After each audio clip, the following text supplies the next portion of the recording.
honoré de, bien sûr, être invité sur le plateau, ce magnifique plateau de TV+. Alors, déjà d'entrée de jeu, parlez-nous, présentez-nous un peu les Amis de l'Aloe. Alors, les Amis de l'Aloe, c'est une organisation donc non gouvernementale qui a pour mission de participer à la vulgarisation de l'écosystème aquatique, tout en la protégeant. Donc, et également inciter les populations à l'éco-citoyenneté, d'où notre action du jour, via bien sûr l'organisation internationale, la journée internationale des zones humides. Voilà. Alors, pourquoi avoir choisi le nom Loé? Qu'est-ce que signifie exactement Loé? Bon, l'Aloe, c'est pour déjà symboliser ce cours d'eau qui, bien sûr, scinde la commune de Libreville et celle d'Ovendo. Voilà. Et dans ce cours d'eau, on a bien sûr l'écosystème mangrove. Donc, c'est pour symboliser simplement ce cours d'eau-là qui est truffé de mangroves. Voilà. Donc, pour montrer que, bon, ben, nous, on est les amis de cet environnement-là. Tout à fait. Pas seulement l'Aloe, mais tout genre, en fait, les mangroves de tout le Gabon. Voilà, en fait. Ok, alors vous fonctionnez en termes associatifs, c'est-à-dire à but non lucratif, mais d'où Oui. vous viennent les moyens pour mener vos différentes Mais actions? ce sont là nos cotisations, ce sont les membres de l'ONG Les Amis de l'Aloe, puisque pour l'instant, nous ne bénéficions d'aucune subvention de l'État. Donc ce sont nos subventions qui nous permettent tous les week-ends de pouvoir bien sûr aller dans la mangrove. Nous nous sommes investis sur un site du côté de Mindoubé 1, voilà, donc un ancien village des pêcheurs, voilà, où ces derniers avaient détruit 4 hectares et demi de mangroves. Et la mairie avait pris l'initiative, celle de déguerpir. Mais le problème, c'est que c'est bien de déguerpir, mais maintenant, qui veille? Et là, il y a les jeunes de Mindoubé qui ont pris cette initiative, celle de veiller à ce que les populations qui vivaient avant ne puissent pas se réinstaller.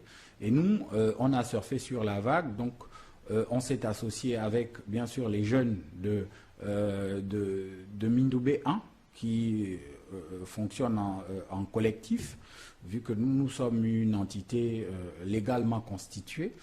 Nous nous sommes associés afin qu'on puisse bien sûr mener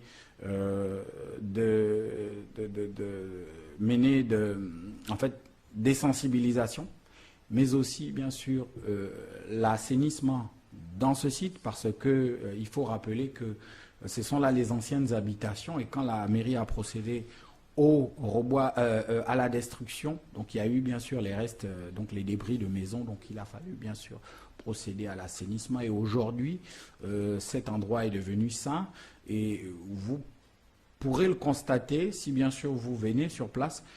Les populations donc environnantes, mais aujourd'hui arrivent à joindre les deux bouts grâce à la vente du bois, donc les restes des habitations.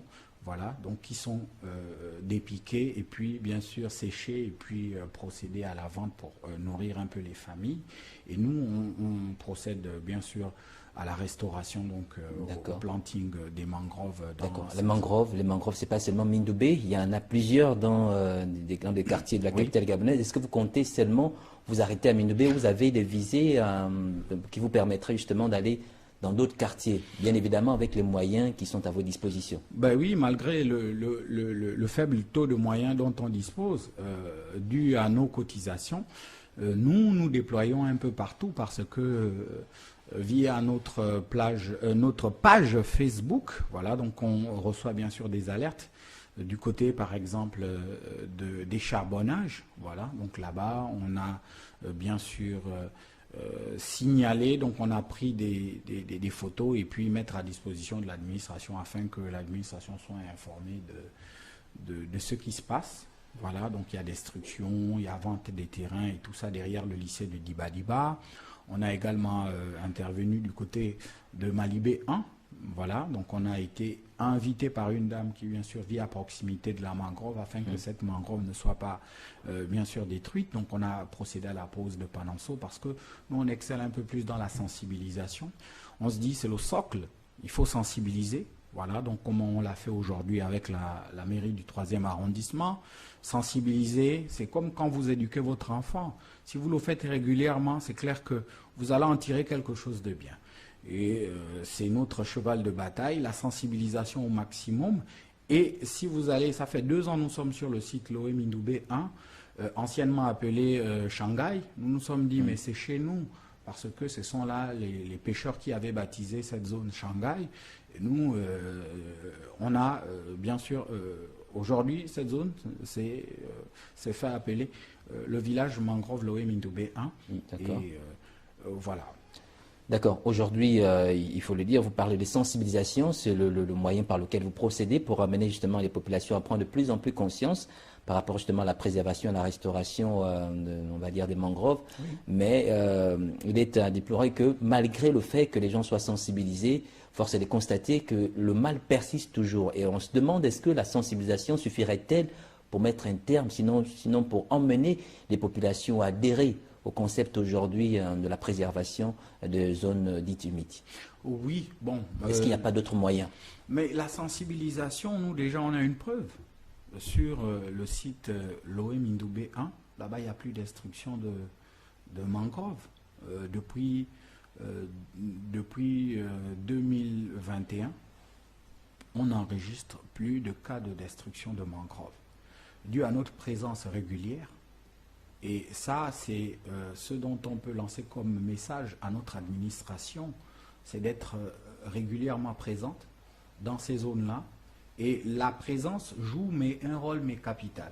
Et là, la forêt est en train de reprendre ses droits, malgré le fait que déjà nous, on procède au reboisement, parce qu'il y a le reboisement naturel qui se produit, et il y a le reboisement assisté. Voilà, on permet aux jeunes, donc on a investi cette zone afin que les jeunes des établissements scolaires puissent